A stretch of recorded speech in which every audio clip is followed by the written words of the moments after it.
Les équipes les mieux classées au cours de ce championnat du monde, alors que les Espagnols justement organiseront également un tournoi de qualification olympique. Donc l'équipe 2, 3 et 4 organisent un tournoi de qualification pour olympique, c'est-à-dire qu'il y en aura un en France, un en Espagne, un au Danemark. Après on leur attribue un adversaire, l'adversaire qui donc après c'est le système, vous savez, les tableaux du tennis par exemple, 1-8, 2-7, 3-4, voilà. Donc là on est sur 3, donc ça veut dire que la France qui est la mieux classée ira chercher le Monténégro, et on aura par exemple le Danemark avec la Russie.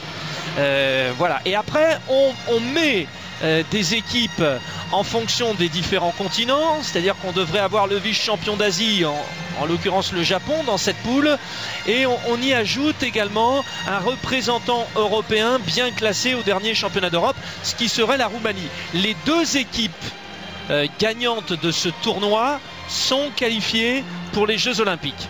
Donc il est clair que ce tournoi il est difficile, parce que le Japon, on l'a vu, a quasiment failli éliminer en huitième de finale le Danemark, et à cause d'une grossière erreur de son entraîneur est passé à côté.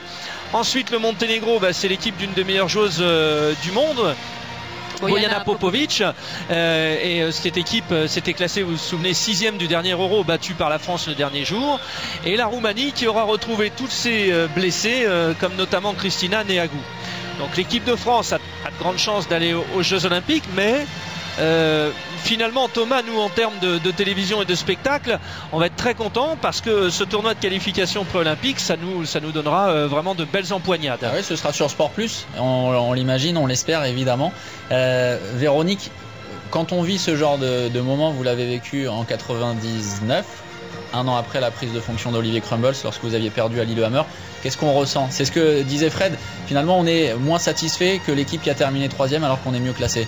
Oui, c'est vrai qu'on était effectivement en 99 déçus, parce qu'on a poussé les Norvégiennes dans leur retranchement, double prolongation pour échouer à un but.